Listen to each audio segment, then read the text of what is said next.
feel like most people are out. Don't judge me based on my teabag skills. I didn't mean it like that.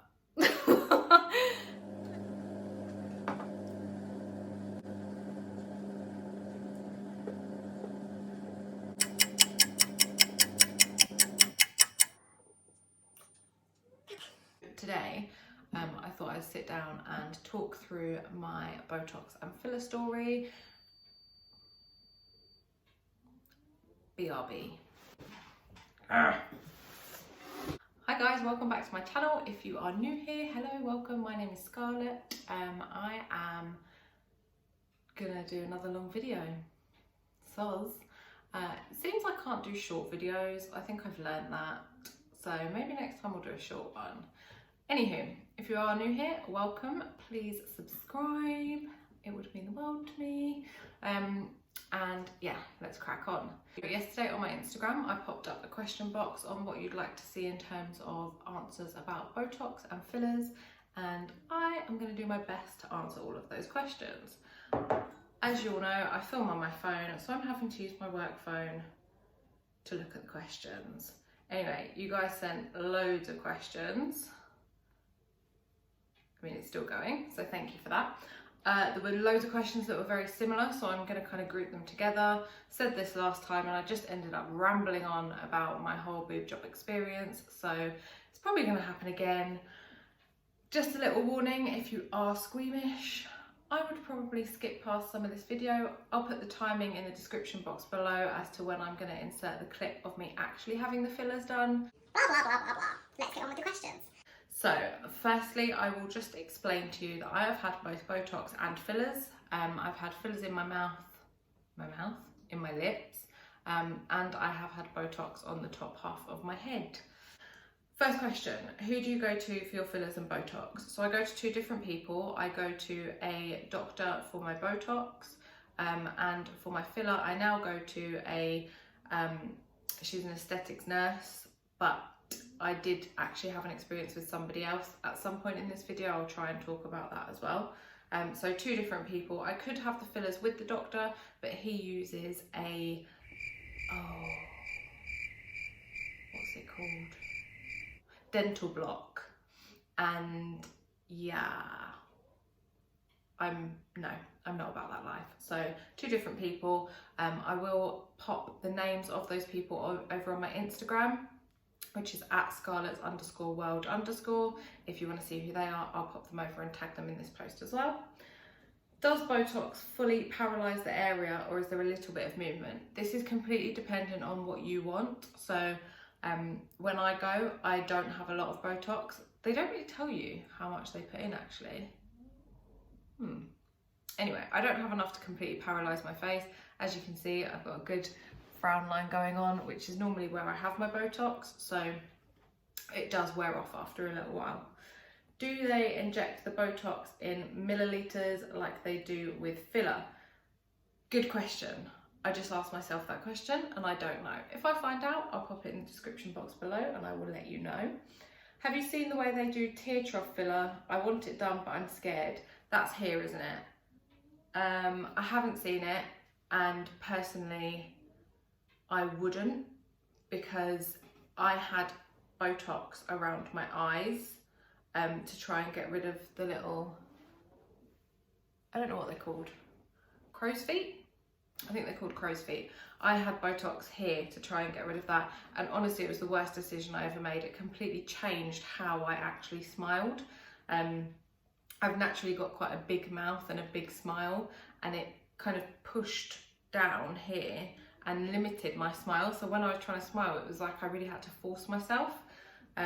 But tear trough filler, I don't know. I've never had that done. Does Botox make your skin look smoother under your makeup? 100%. I actually prefer doing my makeup when my Botox is just freshly done. Last time I had Botox was probably coming up to a year ago now. So definitely all of the lines kind of around your eyes, in between your frown line, it just goes on so much smoother, especially across the forehead. It's so lush once you've had your Botox done, and it's kind of settled in because it takes a couple of weeks. Once you put that first layer of foundation on, you're just like, Amazing. Next question. You've had it done where I want it done. Did it hurt and how long did yours last? So I think you're referring to, because I spoke about this on my Instagram yesterday, my frown line. Yes, I have it done. No, it does not hurt. I went to one person when it did hurt. She was awful and I stopped going to her. But the doctor that I use, and actually the person who's asked this question, you live near me, so I'll recommend him to you. You can't even feel the needle going in. It's amazing. And also the needles are so tiny, like they're so small, you can barely even feel it. How old were you when you first had Botox and fillers? So I was 31 when I first had fillers. Probably because I had moved out. I moved out obviously years ago, but when I'd moved out, I felt like I had the courage to get fillers because I think my mum would have killed me if I'd have done it when I lived at home. Botox I started having when I was 25. And basically, I started having Botox for migraines. It is amazing for migraines. It really helped my headaches. Then after that, once it kind of wears off, I wouldn't say you get addicted, but I certainly think that you become used to how your face looks with the Botox. And it also, you do have to upkeep. Keep it up. You know what I mean. Have you always used the same place for filler or Botox? No. So the first person I had Botox with, which was years ago, she was a nurse, but she wasn't very caring. She didn't really do a great job. And then I finally found somebody else and he is brilliant at it. He's very gentle, and he's a really nice man as well, which really helps. Fillers, I also use 2 different people. I have fillers. I got 1.5 mil recommended, another mil or half mil after the first year. Personally, I'd go half a mil. I wouldn't want another mil. I also started with half a mil. So I went half a mil, 1 mil. I'll be honest, the only reason I had the full mil was because I won it in a competition with a really... Seriously? I'll be back. That was annoying. I think I was talking about mils. I started with half a mil, then I had a mil, then I went for the mil because I won a competition. I think the last thing I said was I'll tag her. So I'll tag her over on my Instagram. She was amazing. I'm going to have Botox once lockdown is lifted. Is it sore and does it last long on you? So it lasts different amounts of time on different people because all of our metabolisms go at different rates. So depends on kind of how much water you drink, how fast your metabolism is. My metabolism isn't very fast. Love that about life. But I feel like it wears off quite quickly on me. I think it kind of, between 4 and 6 months is when I think I need to go for a top up. I tend to go kind of once a year purely because I'm a bit lazy and I don't really like paying for it, but needs must, I guess.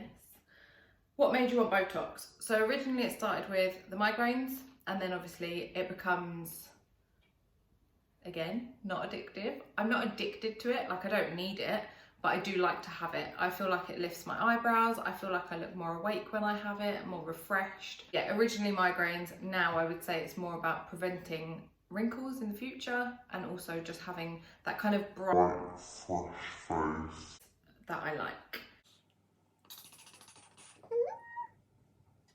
Do you take anything to avoid bruising? When I had my lips done, yes, I was petrified of bruising. I was petrified of swelling. So I took arnica tablets, I think about a week before. No one recommends it, you don't really have to, but arnica really does help to avoid the bruising. I'll insert some pictures of what the bruising looked like on the evening of when I had 1 mil done. I didn't bruise at all when I had the 0.5 mil done, either time, but I did bruise when I had the mil done. I believe it's because it was slightly more invasive how the person did it, but she also did it in a very safe way, which meant that actually you wouldn't have any problems throughout the procedure.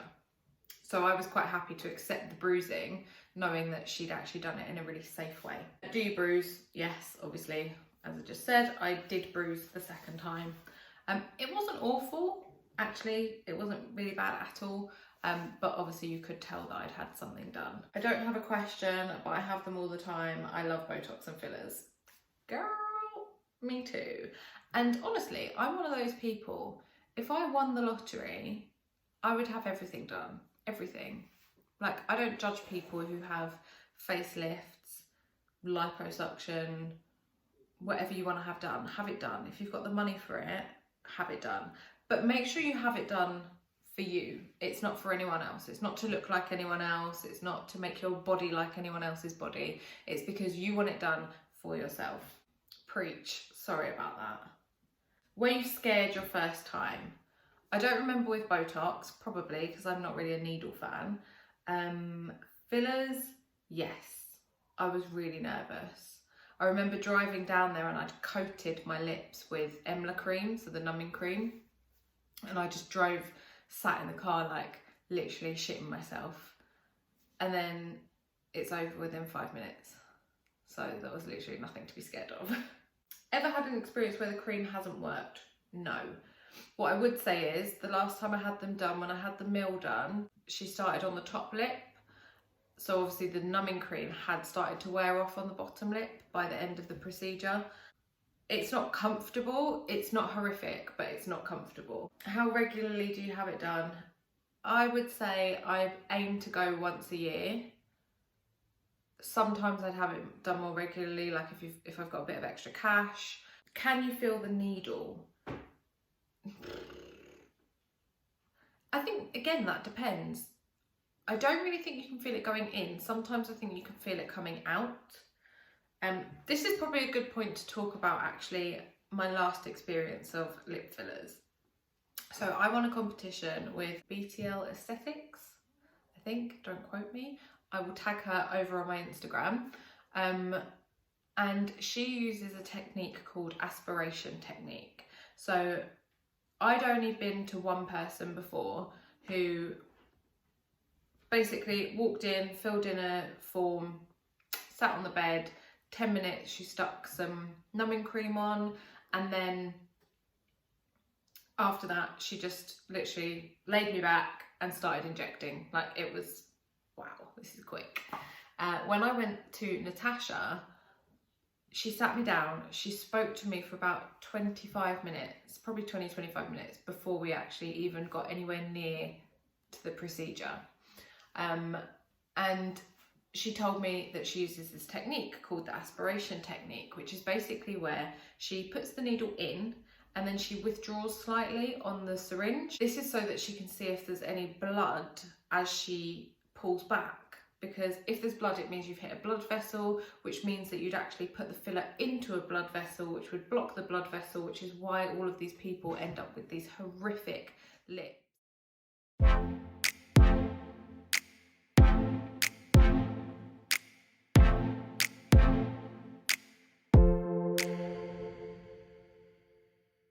But I would much rather it take an hour and I feel safe. I feel like I'm not gonna have a bad reaction. I feel like my lips are gonna look really great afterwards. And you just have so much more confidence in somebody who really, really talks you through things. Would I recommend it? That depends. Like, if you're happy with how your face looks, then no, don't change it. What else do you think you would consider in the future? Everything. Literally everything. I'd have anything done. Okay, maybe not. Maybe that's a bit extreme. I mean, if I had the money and I wasn't happy with something on my face or my body, I would change it and I wouldn't really have an issue with it. So yeah, I guess anything really. How old are you? I'm actually 67. It's just that obviously all the Botox and fillers have kept me looking super young. I'm 32 this year, I think. Yes, I'm definitely 32. I get that wrong a lot. Will you continue? Yeah, I don't see why not. I enjoy having it done. I don't enjoy having it done, but I enjoy the after effects of it, so why not? Can you feel the filler in your lips?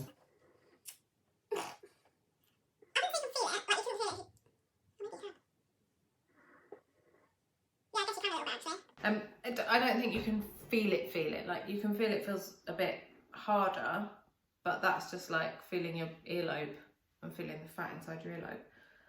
How long does it take, and can you just go back to normal after the day after? How long does it take, and can you just go back to your normal day after? Yeah, absolutely. Like you could probably have it done in your lunch break and no one would even bat an eyelid. Scale of 1 to 10, pain. Not like 3, 4. When the numbing cream started wearing off on the bottom one last time, it was getting a bit like, but as long as you breathe, you'll be fine. Do you advise people to start young before aging and wrinkles appear? Yes. I mean, you don't have to, obviously you can wait till your wrinkles kick in, but you've got to think of it as preventative. And I'm not saying start young like 25 to avoid wrinkles, but probably around my age now, like 30, between 30 and 35, if you want to stop your lines, then yeah, I don't see why not. I think that pretty much answers everything. There is one more question that I haven't addressed, and it's because it's a bit of a tricky one. So somebody has asked, how much did it cost? As I said, the last person that I went to, I actually had it done for free. I'm not sure of her prices. I will pop them on my Instagram if you want to go and check them out. So that was 1 mil for free. The lady that I used before that, she was on average £100 to £200 for half a mil of filler, depending on if she had an offer on. And the Botox, I've only ever had 2 areas, I think. And with the doctor that I go to for that, that's probably about £250, somewhere within that region. He does sometimes do a baby Botox deal, so that will just be 1 area for £99, and I'll tend to go and get that done because this for me is the main area that I like to have mine done. So it kind of really depends where you go. I watched a video this morning and a girl paid £850 to have her lips done. Yeah, I think that's absolutely insane, but who knows?